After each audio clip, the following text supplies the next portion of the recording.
नमस्कार, मेरा नाम है दिव्यांशी और आप देख रहे हैं दी लल्लन टॉप। यूपी के हाथरस में कथित गैंगरेप, बलरामपुर में भी गैंगरेप का आरोप। केवल यही दो ऐसी घटनाएं नहीं हैं जो दुखी कर रही हैं। आज यानी 1 अक्टूबर को लड़कियों और औरतों के साथ अपराधों की कई खबरें एक के बाद एक सुनने को मिली। ऐसा भी नहीं है कि ये अपराध अचानक ही बढ़ गए।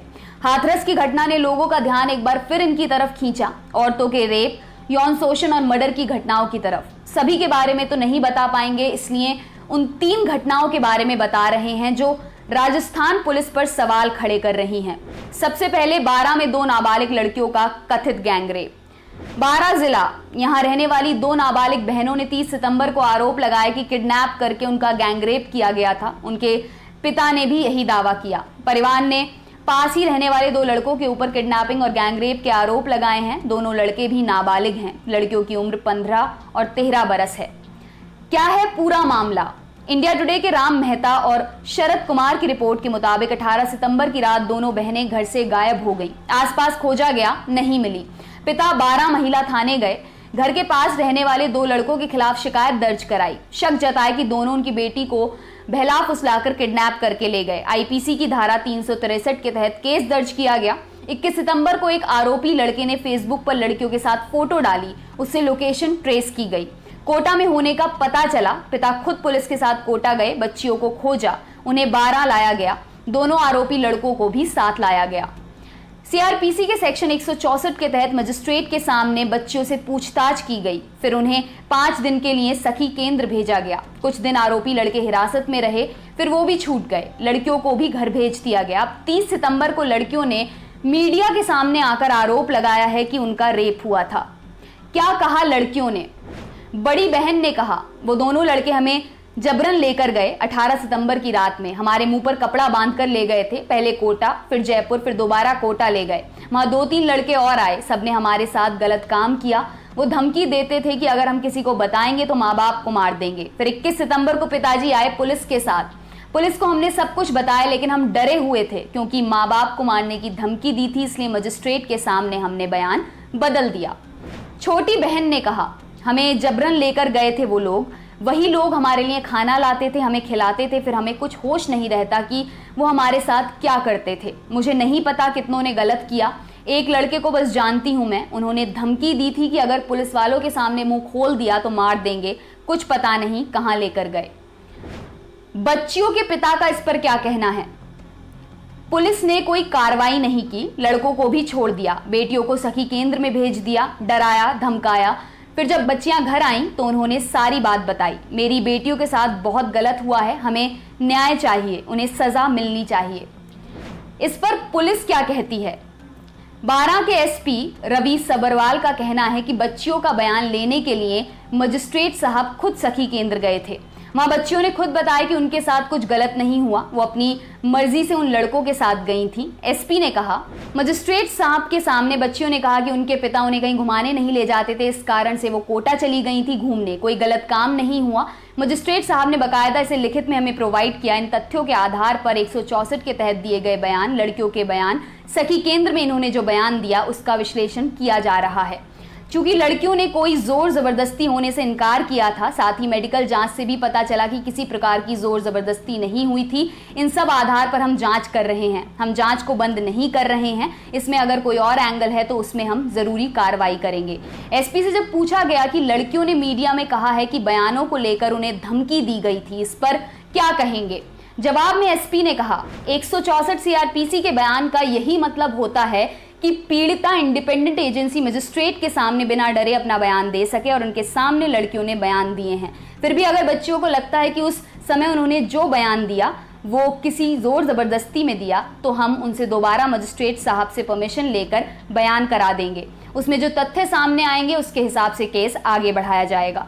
दी लल्लन टॉप ने जब इस मुद्दे पर एसपी को कॉल किया और मेडिकल टेस्ट की रिपोर्ट के बारे में पूछा तो बड़ा ही गोलमोल सा जवाब मिला। कहा गया कि अभी रिपोर्ट भेजी जा रही है, अभी पूरी आई नहीं है। वो साफ साफ क्या कहना चाह रहे थे ये समझ नहीं आया। हालिया अपडेट ये है कि अब दोबारा मजिस्ट्रेट के सामने लड़कियों का बयान लिया जाएगा। लड़कियों ने पुलिस से कहा है कि वो अपना बयान बदलना चाहती हैं। अब पुलिस ने दोबारा बयान लेने के लिए मजिस्ट्रेट को लिखा है और इस मामले में धारा 376 भी लगाने का फैसला किया है। सीएम ने कहा हाथरस से कंपेयर ना करो। सोशल मीडिया पर इस मामले को हाथरस की घटना से कंपेयर किया जा रहा है। ये बात राजस्थान के सीएम अशोक गहलोत को जरा भी रास नहीं आई, इसलिए उन्होंने लगातार 2-3 ट्वीट इस पर किए। सीएम ने ट्वीट तो कर दिया, मेडिकल करवाने की भी बात कही, लेकिन उसका नतीजा क्या आया ये तो बताया नहीं। हालांकि घटना को लेकर बीजेपी के प्रदर्शन के बाद रेप की धाराओं में केस दर्ज करके फिर से मजिस्ट्रेट के सामने बयान दर्ज करने की घोषणा की गई है। दूसरी घटना, 17 बरस की बच्ची 1 साल में 8-10 बार रेप का शिकार हुई। सवाई माधोपुर जिला, यहां कुछ दिन पहले एक एफआईआर दर्ज कराई गई 16 बरस की एक लड़की और उसके परिवार की तरफ से। बीजेपी महिला मोर्चा की पूर्व जिला अध्यक्ष सुनीता वर्मा समेत अन्य लोगों के खिलाफ आरोप लगे कि सुनीता ने पिछले अक्टूबर से इस साल अगस्त के महीने में 8 से 10 बार बच्ची का रेप करवाया। मामला जब सामने आया तब सुनीता बीजेपी महिला मोर्चा जिला अध्यक्ष थी। गंभीर आरोप लगने के बाद बीजेपी ने उन्हें पद से हटा दिया। क्या है पूरा मामला? इंडिया टुडे सुनील जोशी ने बताया कि पूजा नाम की एक महिला से बच्ची की जान पहचान हुई थी। उसी ने बच्ची की मुलाकात सुनीता से करवाई। बच्ची ने पुलिस को शिकायत में बताया कि सुनीता और पूजा ने उसे बहला फुसलाकर पैसों का लालच दिया और कई लोगों के पास भेजा, कभी किसी होटल में तो कभी कहीं और, जहां रेप हुआ। तस्वीर सोशल मीडिया पर वायरल करने की धमकी देकर मुंह बंद कराया गया। मामला सामने कैसे आया? रिपोर्ट्स के मुताबिक कुछ दिन पहले बच्ची के घर से पैसे गायब हो गए। परिवार वालों ने उससे पूछताछ की।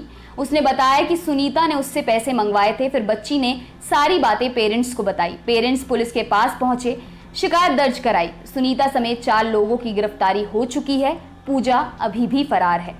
गिरफ्तार हुए आरोपियों में सुनीता का साथी हीरा लाल, जिला उद्योग केंद्र का कर्मचारी संदीप शर्मा शामिल हैं।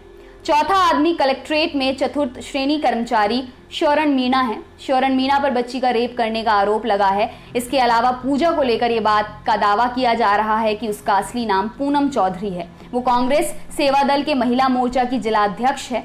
ये बात सामने आने पर बीजेपी कांग्रेस दोनों में उथल पुथल मची हुई है।